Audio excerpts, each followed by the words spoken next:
देश नीति, केवल सच्ची और पक्की खबरें। गौतम अडानी, जब भी दोस्तों देश के सबसे बड़े कारोबारी या उद्योगपति की बात होती है तो सबसे ज्यादा फर्क किससे पड़ता होगा? सोचिए, दिमाग पर थोड़ा जोर डालिए। ये बात शायद आप लोग जानते होंगे, नहीं जानते तो विपक्ष के आरोपों पर गौर किया जा सकता है। लेकिन विपक्ष के आरोपों के अलावा अगर आपको सबूत चाहिए तो सबूत दे देते हैं आपको।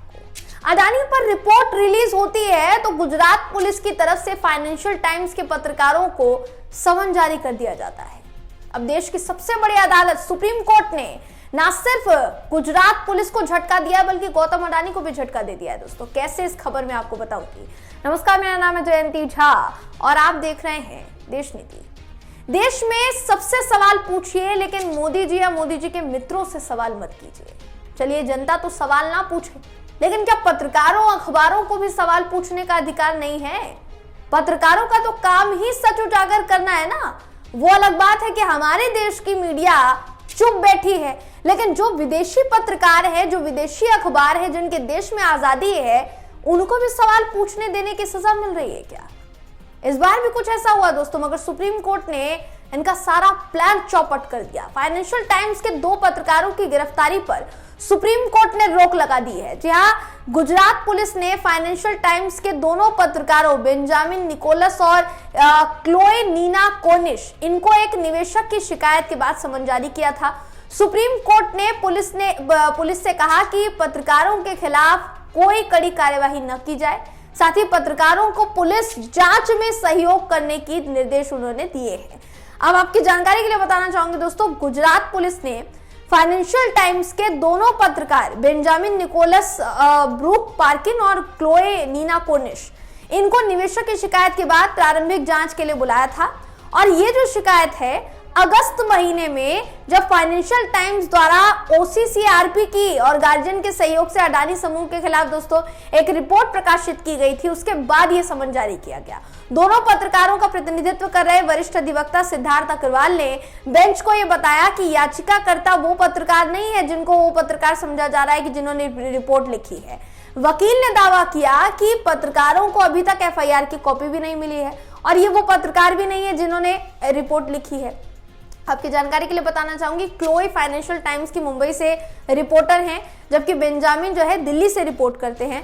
मालूम होना चाहिए आपको कि अडानी पर फाइनेंशियल टाइम्स की रिपोर्ट जो है दोस्तों डैन मैक्रम ने लिखी थी, जो कि OCCRP जो रिपोर्ट है उसमें कई आरोप जो है लगाए गए थे। अहमदाबाद अपराध शाखा से इसके बाद नोटिस दिया गया था जिनमें उन्हें प्रारंभिक जांच के लिए उपस्थित होने के लिए कहा गया था। इसके बाद पत्रकारों ने नोटिस को चुनौती देते हुए याचिकाएं दायर की थी। पिछले महीने दोस्तों OCCRP के साथी पत्रकार रवि नायर और आनंद मंगला ने इनको प्रधानमंत्री नरेंद्र मोदी जी का जो गृह राज्य गुजरात, इसकी अहमदाबाद पुलिस की तरफ से, इसकी अपराध शाखा की तरफ से एक व्यक्ति की शिकायत के आधार पर प्रारंभिक जांच के लिए बुलाया गया था। पर्सनली, व्यक्तिगत तौर पर उपस्थित होने के लिए कहा गया था। सवाल ये कि आप अभी एक अखबार के पत्रकारों को सवाल के कटघरे में खड़ा करते हैं, लेकिन जब अडानी समूह पर हर तरफ से हमला हो रहा हो तो क्या किया जाए? किस किस को जेल में डालेंगे? इससे पहले हिंडनबर्ग ने भी आरोप लगाया था अडानी समूह पर कि वो घपलेबाज है। हिंडनबर्ग द्वारा जारी रिपोर्ट प्रकाशित करने के लगभग 7 महीने बाद अगस्त में OCCRP की रिपोर्ट प्रकाशित हुई थी। इसमें आरोप लगाया गया था कि अडानी समूह स्टॉक के हेरफेर और धोखाधड़ी में शामिल था। अब सबसे बड़ी बात है दोस्तों कि अडानी जी पत्रकारों अखबारों को छिपाने की कोशिश कर रहे हैं, लेकिन अखबार का कहना है कि भाई हम तथ्यों के आधार पर रिपोर्ट बनाते हैं और हम अपनी रिपोर्ट पर अडिग हैं, हम अपनी रिपोर्ट पर कायम हैं, टस से मस नहीं होने वाले हैं। यानी जो भी कोशिश की जा रही है कि भाई हमारा मुंह बंद किया जाए, हम कुछ ना बोले, हम सरकार से सवाल ना करें, हम अडानी समूह से सवाल ना करें जिनकी कंपनियां दुनिया भर में चल रही है और दुनिया भर से पैसा भारत आ रहा है, हम उनसे सवाल न करें तो आपसे सवाल करें। और सवाल मान लीजिए आपसे भी किया जाए तो आप कौन सा जवाब दे देंगे? आप भी तो जवाब नहीं देंगे, ना अडानी जी जवाब देंगे ना आप जवाब देंगे, तो जवाब मांगा किससे जाए?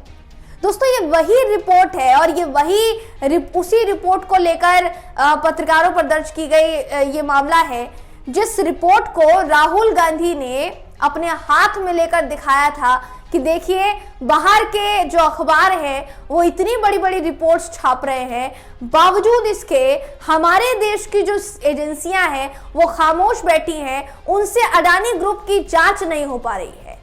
7 महीने अगस्त में, आप सोचिए ये तो नवंबर चल रहा है, यानी साल भर बीत गया दोस्तों। इस साल की शुरुआत में हिंडनबर्ग ने रिपोर्ट जारी की थी।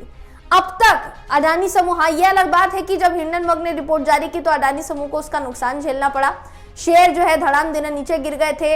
अडानी जी का जो कद है वो सबसे ज्यादा अमीरों में था, लेकिन देखते ही देखते लुढ़कता चला गया और अभी भी ठीक तरीके से आ नहीं पाया है नॉर्मल जोन में।